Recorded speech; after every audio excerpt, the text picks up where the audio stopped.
Vajiraman Ravi has been still there even during my mains preparation, during both my attempts 2023-24. I started my preparation in 2018 here as a foundation batch student, and finally I'm again back here 6 years later. The life has come full circle finally. I post-graduated actually in year 2018. After that I came to Vajiraman Ravi, as the name has always been there, where I was completely clueless कि क्या करना है क्या नहीं. And that year I think ये join किया test series मैंने, and we had those regular feedback sessions. GS we had GS. I was enrolled for the GS thing. I had that regular feedback session after every copy that was checked. We had those mentoring sessions going on. So उससे पता चलता था what is wrong, where I should add on, what is the changes I need to make, etc. So it went like that, and I really scored good in GS last year. Also, it was 435 marks in GS 1, 2, 3, 4. Hello friends, my name is Kuldeep Bishnoi. I come from Nokha Tehsil in Bikaner district of Rajasthan, and then I completed my schooling from Sainik School Chittorgarh and completed my graduation from Jawaharlal Nehru University New Delhi, and I have secured All India rank 13 in UPSC CAPF Assistant Commandant exam of 2024. तो आज हम जो preparation strategy होती है, जो एक aspirant को किस प्रकार से फॉलो करनी चाहिए और मैंने किस प्रकार से इस तैयारी और पूरी जर्नी को कवर किया, उसको मैं आपको बताऊंगा. This was my second attempt और last time I missed the final list of CAPF by 1 mark. तो मैं अपनी पूरी जर्नी को कैसे पेपर 1 को अप्रोच किया मैंने, कैसे पेपर 2 को, then physicals, medicals and then interview stage. तो इन सब की डिटेल्ड जानकारी मैं आज आपको दूंगा. तो सबसे पहले बात की जाए तो इस पेपर में जो पेपर 1 का पोर्शन है, जिसके अंदर जनरल स्टडीज़ आती है, जनरल स्टडीज़ के अंदर मोस्ट इम्पोर्टेंट पार्ट जो है वो होता है साइंस प्लस ज्योग्राफी. साइंस और ज्योग्राफी के मिलाकर आपको 45 to 50 क्वेश्चन इस पेपर के अंदर मिलेंगे. तो साइंस के अंदर आपको बेसिक अप्रोच जो मैंने स्ट्रेटजी अपनाई थी वो है कि 9th और 10th की NCERTs, 9th और 10th की NCERTs को अगर आप लाइन टू लाइन कर लेंगे तो साइंस के जो 30 क्वेश्चंस आते हैं उनमें से आप 21-22 क्वेश्चंस को आराम से अटेम्प्ट कर पाएंगे. और जो 5-7 जो रैंडम सवाल होते हैं उनकी आपको टेंशन करने की ज़रूरत नहीं है. जो मेरा मानना था इस स्ट्रेटजी के अंदर कि आपको वही सवाल करने हैं जो सवाल सब कर पाएंगे. तो इसलिए साइंस को आपको 9 to 10th NCERT plus PYQs जो NDA से लेकर सिविल सर्विस तक साइंस के, प्रॉपर साइंस के पूछे गए हैं, उन सबको आपको देख लेने PYQs. तो इस PYQs के लिए मैंने हेल्प ली थी अचीव CAPF का जो गेम चेंजर नाम का प्रोग्राम आता है. उसके अंदर PYQs का कंपाइलेशन मुझे मिल गया था पिछले 10-15 वर्षों का, जिसके अंदर हर सब्जेक्ट के चैप्टर वाइज PYQs अरेंज थे. हर चैप्टर, साइंस के जैसे 4 चैप्टर मान लो केमिस्ट्री के 9th में, तो हर चैप्टर से जो चैप्टर PYQs पूछे गए थे वो अरेंज्ड थे. तो मैंने उन PYQs की हेल्प लेकर उनको मल्टीपल रिविजन्स 3-4 बार रिवाइज करके साइंस पूरी की. उसके बाद बात आती है ज्योग्राफी की. ज्योग्राफी के अंदर 11th और 12th की जो NCERT है, 11th की NCERT से आपको 80% क्वेश्चंस मिल जाएंगे और 12th की ह्यूमन ज्योग्राफी की NCERT को आपको 2-3 सवाल हर साल देखने को मिलते हैं. तो 11th की NCERT पे आपका 90% फोकस होना चाहिए, जैसे कि मेरा था. उसके बाद 11th की NCERT प्लस PYQs जो है, PYQs आपको NDA से लेके सिविल सर्विस तक के सभी कवर करने हैं आपको, हर चैप्टर के PYQs, और उनको बार बार करते जाइए. जो गलतियां हो रही है उसको एक डायरी में नोट कर लीजिए. कोई भी स्टैटिक पार्ट जो आपको याद नहीं है, जो बार बार गलत हो रहा है, उसको एक डायरी में नोट कर लीजिए. उसको मल्टीपल टाइम रिवाइज कीजिए ताकि वो सवाल आपका कभी गलत नहीं होगा. उसके बाद जो सबसे इम्पोर्टेंट पोर्शन है मैथ्स, जिसको CAPF एस्पिरेंट्स, जैसे कि मैं भी था इनिशियली, मैंने उसको सीरियस नहीं लिया. मैथ्स का वेटेज कभी 15 क्वेश्चंस तो कभी 20 क्वेश्चंस, जैसे 2024 के अटेम्प्ट के अंदर 20 क्वेश्चंस थे. तो उन 20 क्वेश्चंस को अगर आपको अप्रोच करना है तो आपको CGL या उसके आसपास के लेवल की मैथ्स को करना होगा. जैसे कि मेरी अप्रोच ये थी कि मैथ्स को एक सब्जेक्ट की तरह ट्रीट किया जाए ताकि मैथ्स आपको 40 मार्क्स डायरेक्टली दिला के जाएगी. GS के अंदर आप फिर भी पेपर के अंदर श्योर नहीं हो सकते आपका आंसर सही है या नहीं है, बट मैथ्स के अंदर आप श्योर हो सकते हैं. तो मैथ्स को 3rd इम्पोर्टेंट सब्जेक्ट के रूप में रखें आप, ताकि इस जर्नी में आपको 20-25 मार्क्स का एडवांटेज मिल सके. करंट अफेयर्स के लिए मैंने जो टिट्स बिट्स मैगजीन आती है मिशन CAPF हब की, उसको फॉलो किया. जनवरी से लेके जून तक के लिए उस मैगजीन को रेगुलरली 3-4 रिवीजन किए एंड देन क्वेश्चंस लगा लिए ताकि वो मेरे को बाय हार्ट याद हो गई. उसके बाद बात आती है इकोनॉमिक्स की, जिसके 10 से 12 सवाल इस एग्ज़ाम में होते हैं। इकोनॉमिक्स के लिए मैंने मुरनाल सर के हैंडआउट को फॉलो किया और उनके वीडियो लेक्चर्स देख लिए। उसके बाद मैंने PYQs जो CAPF, CDS और सिविल सर्विस में पूछ रखे हैं उसको सोल्व किया, ताकि मेरी कॉन्सेप्चुअल क्लैरिटी बढ़ गई, और कॉन्सेप्चुअल क्लैरिटी के बाद आप कॉन्फिडेंस से क्वेश्चंस को सोल्व कर पाते हैं। फिर उसके बाद सब्जेक्ट बचती है हिस्ट्री, जो कि सबसे वास्ट सब्जेक्ट है इस प्रिपरेशन जर्नी का, और जिसके अंदर आपको किसी भी प्रकार की श्योरिटी नहीं रहती है कि आपका क्या स्कोर रहेगा क्या नहीं रहेगा। तो हिस्ट्री के लिए मैंने लिमिटेड सोर्सेज जैसे थीम 1 और थीम 2 NCERT की जो थीम 1 और थीम 2 की किताबें आती है क्लास 11th 12th के अंदर, उनको मैंने रिगरसली लाइन टू लाइन जैसे साइंस के अंदर फॉलो किया था उसी हिसाब से उनको किया, प्लस PYQs जो कि डायरेक्टली इंस्पायर्ड है थीम 1 और थीम 2 के, उनको फॉलो किया एंशिएंट और मेडाइवल के लिए। एंड देन आफ्टर जो स्पेक्ट्रम की है बात, तो मॉडर्न हिस्ट्री के लिए मैंने स्पेक्ट्रम को रेफ़र किया, और स्पेक्ट्रम के 2-3 रिवीजन के बाद मुझे एक टाइमलाइन क्लियर हो गई, जिससे मैं आसानी से सवाल को सोल्व कर पा रहा था। जब बात आती है हिस्ट्री की, जो कि CAPF जर्नी का सबसे वास्ट और सबसे बड़ा पोर्शन है, जिसको आप फॉलो करने के लिए मैंने जो स्ट्रेटजी अपनाई थी वो है कि मैंने थीम्स की जो NCERT है 1 और 2, जो क्लास 11th की NCERTs है, उनके अंदर लाइन टू लाइन उसको मैंने रट लिया। उसके बाद जो PYQs जो डायरेक्टली इंस्पायर्ड है थीम्स की NCERTs से, तो उनको किया और उनके नोट्स बना के उनको बार बार रिवीजन किया। इसके सिवाय हिस्ट्री के अंदर एंशिएंट और मेडाइवल के अंदर मैंने कोई सोर्स फॉलो नहीं किया। और मॉडर्न हिस्ट्री के लिए मैंने स्पेक्ट्रम को फॉलो किया, और स्पेक्ट्रम को 2-3 रिवीजन के बाद मैंने उसकी टाइमलाइन के जो है नोट्स बना लिए थे, ताकि टाइमलाइन याद होने से मुझे आराम से कोई प्रॉब्लम नहीं आई मॉडर्न हिस्ट्री को मैनेज करने में। उसके बाद बात आती है जो सबसे इम्पोर्टेंट पार्ट है इस रिटन एग्जामिनेशन के बाद, वो है पेपर 2। पेपर 1 की कट ऑफ क्वालिफाई होने के बाद ही पेपर 2 चेक होता है, तो इसलिए पेपर 2 सबसे बड़ा गेम चेंजर होता है इस जर्नी के अंदर, क्योंकि पेपर 2 की जो प्रैक्टिस है, प्रैक्टिस से आपका एसे है जो सबसे अलग दिखेगा। तो मैंने पेपर 2 में जो एसे की जो अप्रोच थी मेरी, उसके अंदर मैंने न्यूज़पेपर को फॉलो किया, जैसे कि इंडियन एक्सप्रेस को मैं रेगुलर पढ़ता हूँ, तो इंडियन एक्सप्रेस के अंदर जो एडिटोरियल्स के अंदर जो भी कंक्लूज़न और इंट्रोडक्शंस है, उनको मैंने यूज़ किया मेरे एसे के अंदर। उनको मैंने एक डायरी में नोट कर लिया, कुछ कोट्स है जो भी मैंने डायरी में नोट कर लिए, क्योंकि जो CAPF का एग्ज़ाम है इसके अंदर लिमिटेड थीम्स पर सवाल पूछे जाते हैं, विमेन, पॉलिटिक्स, इकोनॉमी, एनवायरनमेंट और इंटरनल सिक्योरिटी।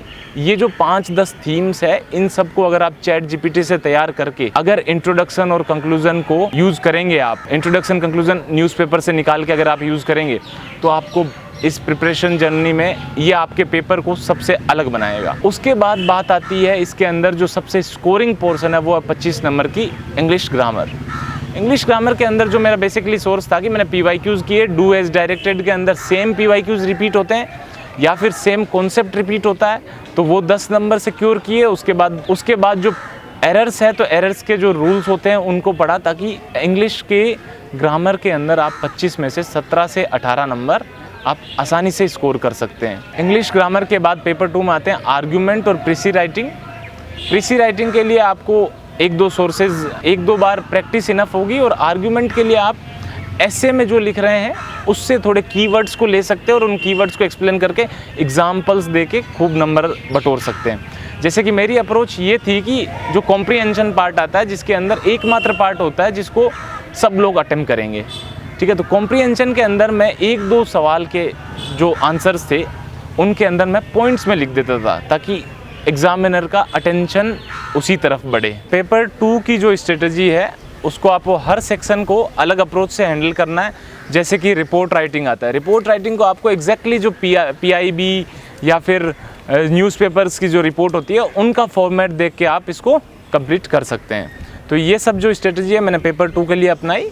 उसके बाद जो होता है सबसे इम्पोर्टेंट पार्ट, जो इस पूरी जर्नी में आपके रिटर्न के स्कोर को नलीफाई कर देगा अगर इस जर्नी से आप गेट थ्रू नहीं हुए, तो वो है आपका फिज़िकल स्टेज। फिज़िकल स्टेज के अंदर मैं तो सैनिक स्कूल से था, तो मुझे कोई ख़ास समस्या हुई नहीं, तो मैंने सिर्फ 15 दिन की प्रैक्टिस के अंदर फिज़िकल स्टेज को पार कर लिया था। लेकिन आदमी को सबको अपनी कैपेबिलिटीज़ पता होती है, तो मैं यही सजेस्ट करूँगा कि 1-1.5 महीने की रेगुलस प्रैक्टिस करके आप लॉन्ग जंप जैसी लॉन्ग जंप में जो स्किल्स होती है या फिर जो टेक्निक होती है कूदने की, उनको आप सीख सकते हैं और उसके बाद आप इसको क्वालिफाई कर सकते हैं। रनिंग में ज़्यादा किसी को भी इशू नहीं होता है, लेकिन लॉन्ग जंप होती है जिसमें लगभग 30% कैंडिडेट्स आउट हो जाते हैं। फिजिकल के बाद बात आती है इंटरव्यू स्टेज की। तो इंटरव्यू के अंदर मेरा पर्सनली ये मानना है कि आप डेफ को अच्छे से तैयार करके जाएं।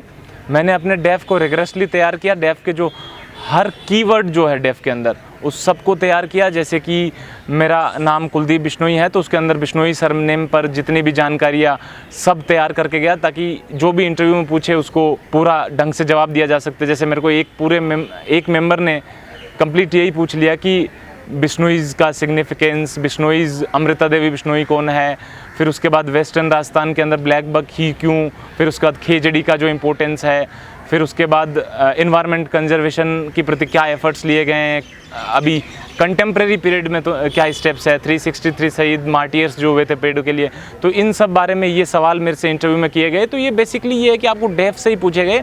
उसके बाद जब बात आती है मेरी रीडिंग हॉबी है, तो हॉबी के अंदर भी जो कीवर्ड था उसको मैं तैयार करके गया, जिसके अंदर ये था कि रिसेंटली कौन सी नॉवेल्स पढ़ी है, ये सब सवाल मेरे से इंटरव्यू में पूछे गए। उसके बाद इंटरव्यू के अंदर एक मेंबर ने मुझे मेरे SSB अटेम्प्ट्स, डिफेंस अटेम्प्ट्स जो है उन सब के बारे में पूछा, और फिर और भी छोटी छोटी बातें हैं जो रिसेंट न्यूज़ हो गई, करंट अफेयर्स हो गई, इन सब के बारे में डिस्कशन, अच्छा खासा डिस्कशन चला 20-22 मिनट का इंटरव्यू के अंदर।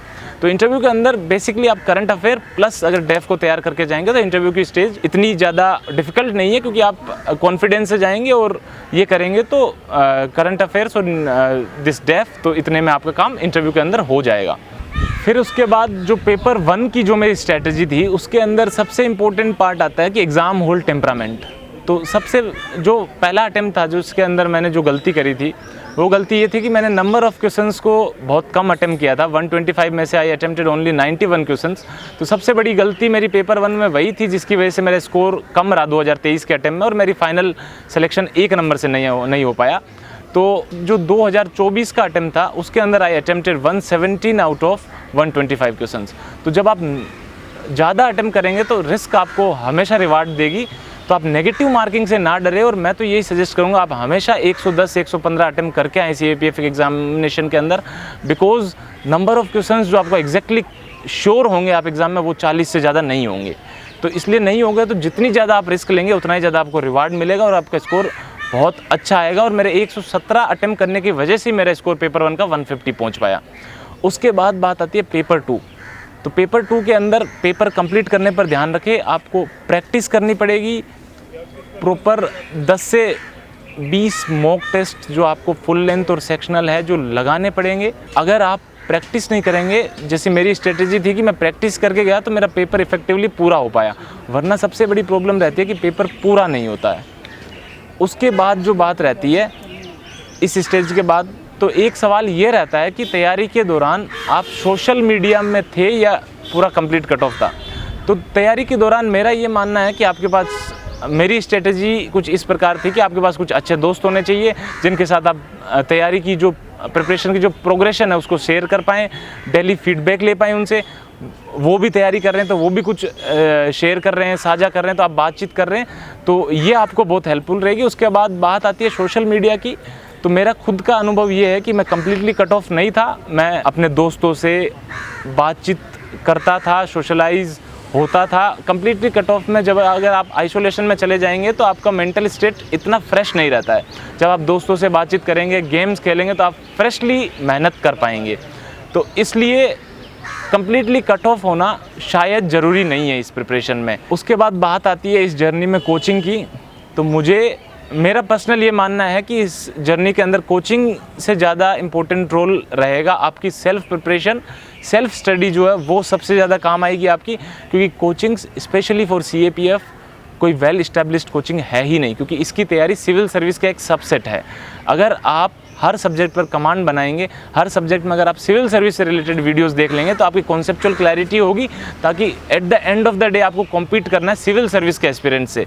तो आपको स्पेसिफिकली CAPF के लिए कोई कोचिंग नहीं है, लेकिन PYQs के लिए जो मैं आपको बता रहा हूँ, जो वन स्टॉप सोल्यूशन था मेरे लिए, जो काम किया वो था अचीव CAPF, जिसके अंदर गेम चेंजर वाला जो प्रोग्राम था उसके अंदर पेपर 1 के PYQs मुझे मिल गए थे, तो इसलिए मैंने इसको ज्वाइन किया और मैंने 3-4 बार शायद उसको पूरा रिवीजन 2 साल से प्रैक्टिस भी करी इनफ, तो इसलिए मेरे को अच्छा खासा कॉन्फिडेंस रहा कि पेपर को अप्रोच कैसे करना चाहिए और PYQs में क्या होता है। उसके बाद जो नंबर ऑफ क्वेश्चंस अटेम्प्ट करने की जो बात मैंने कही, उसके अंदर मेरी स्ट्रेटेजी ये थी कि एग्ज़ाम हॉल का जो टेम्परामेंट है उसके अंदर आप कॉन्फिडेंटली सवाल को टिक करिए, जो आपने गेस मार्किंग किया है उसको आप कॉन्फिडेंटली टिक करिए, ताकि आपको कॉन्फिडेंस से अगले सवाल पे इफेक्ट पड़ेगा कि आपको पिछला सवाल सही हुआ है। तो इस हिसाब से आप मैनेज कर सकते हैं। और सेकेंडली, कुछ लोगों का ये डाउट रहता है कि सिर्फ CAPF मतलब सिर्फ CAPF की तैयारी करनी है, तो इस स्ट्रेटजी में मेरा ये मानना था कि आप CDS का एग्ज़ाम भी दें, आप साइड बाय साइड जो एग्ज़ाम्स हो सकते हैं उन एग्ज़ाम्स को आप दीजिए, ताकि आपका एग्ज़ाम हॉल टेम्परामेंट है, एग्ज़ाम हॉल जो प्रेशर है उसको हैंडल करने की कैपेसिटी आएगी। मैं हर एग्ज़ाम देता था, मैंने CAPF दिया, मैंने CDS दिया, इवन मैंने 2024 के अंदर CGL में भी सेलेक्ट हुआ मैं। तो इसलिए ये है कि आपको हर एग्ज़ाम देना चाहिए, ताकि हर एग्ज़ाम से आप कुछ ना कुछ सीख पाएंगे। CAPF अगर आप CDS देंगे तो आप सवाल को एग्ज़ाम में कैसे गेस मार्क करना है, क्योंकि ये एग्ज़ाम्स जो UPSC कराती है, एटलीस्ट ये सारे एग्ज़ाम्स आपको देने चाहिए CAPF की तैयारी के लिए। फिर उसके बाद मैं मेरे फेलो एस्पिरेंट्स को एक एडवाइस देना चाहूँगा कि आप रात को जब सोएं तो उससे पहले आपका अगले दिन का जो शेड्यूल होना चाहिए वो डायरी के अंदर होना चाहिए कि फ़िज़िक्स के 4 चैप्टर करने हैं, केमिस्ट्री के 4 चैप्टर करने हैं। उस डायरी के अंदर शेड्यूल होगा तो आपका अगला दिन बहुत प्रोडक्टिव होगा। तो सबसे इम्पोर्टेंट एडवाइस यही रहेगी कि ये कीजिए। और दूसरी बात, अगर आपको एग्ज़ाम हॉल प्रेशर में डर लगता है तो आप रात को सोने से पहले मैनिफेस्ट कीजिए, आप रात को सोने से पहले विजुअलाइज़ कीजिए कि आप एग्ज़ाम हॉल के अंदर हंस रहे हैं जब आप पेपर लिख रहे हैं। तो ये जो टिप्स है ये बहुत काम करेगी आपको। और जब भी आपको एग्ज़ाम हॉल के अंदर कोई डिफ़िकल्ट सवाल लगे तो आपको यही सोचना है कि ये सवाल किसी से नहीं होगा, बस ये सवाल मैं एक बार ट्राई करता हूँ, कोशिश करता हूँ, शायद मेरे से बन जाए। तो उस टेम्परामेंट के साथ जाना है। कोई टफ सवाल अगर आपको लगे तो उसको आपको ये सोचकर कि इसको मैं अप्रोच करता हूँ, मेरी अप्रोच से शायद ये सवाल सही हो जाएगा, उससे अप्रोच करना है, क्योंकि डिफ़िकल्ट सवाल सबके लिए डिफ़िकल्ट होता है। और फिर उसके बाद एक चीज़ जो मेरी प्रिपरेशन में हेल्प की, आप खूब सारी सेल्फ हेल्प बुक्स को पढ़िए। सेल्फ हेल्प बुक्स आपका पर्सपेक्टिव को बहुत वाइड कर देगा। आपको जो, जैसे मैंने 15 SSBs दी, तो हर SSB के बाद आपको फेलियर सहन करने का आपको कॉन्फिडेंस देगी, आपको एक ब्रॉड नज़रिए से देखने का मौका देगी। तो आप सेल्फ हेल्प बुक्स को पढ़िए और खूब सारी बुक्स पढ़िए। जब भी आपका फ्री टाइम हो आप सेल्फ हेल्प बुक्स को पढ़िए। फिर जब इस एग्ज़ाम में जो कोचिंग की बात है कि आपको कौन सी कोचिंग करनी चाहिए या क्या करना चाहिए, तो पेपर 1 के लिए जो मैंने किया था वो तो गेम चेंजर अचीव CAPF का जो प्रोग्राम था वही है, लेकिन स्पेशली इस एग्ज़ाम के लिए कोचिंग की कोई नीड नहीं है। ये एग्ज़ाम सिविल सर्विस का एक सबसेट होने के लिए आपको UPSC के सारे PYQs कर लेने। फिर उसके बाद आपको कुछ यूट्यूब चैनल्स है, जैसे पलकी शर्मा का जो यूट्यूब चैनल है, उसके अंदर आप इंग्लिश को इम्प्रूवमेंट करने के लिए या इंग्लिश में ऐसे लिखने के लिए कोट्स हो गए, वो जो कीवर्ड्स है वो आप वहाँ से यूज़ कर सकते हैं। तो जो कोचिंग की बात हमने की, तो कोचिंग के अंदर CAPF के अंदर आपको ये है कि गेम चेंजर के सिवाय जो कोचिंग्स है मैंने कहीं भी रेफ़र नहीं किया।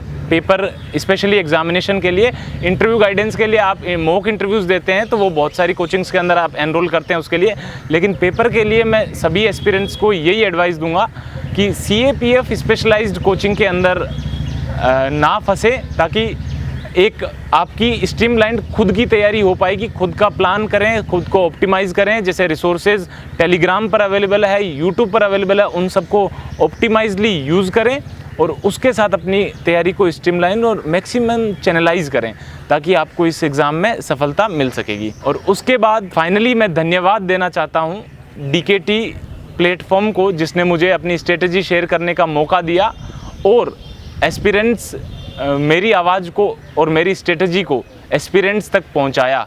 इसके लिए मैं DKT प्लेटफॉर्म को धन्यवाद देना चाहता हूँ। आपको अगर किसी भी प्रकार से मुझे संपर्क करना हो तो मेरी email ID 29bishnoi kuldeep29@gmail.com पर आप संपर्क कर सकते हैं।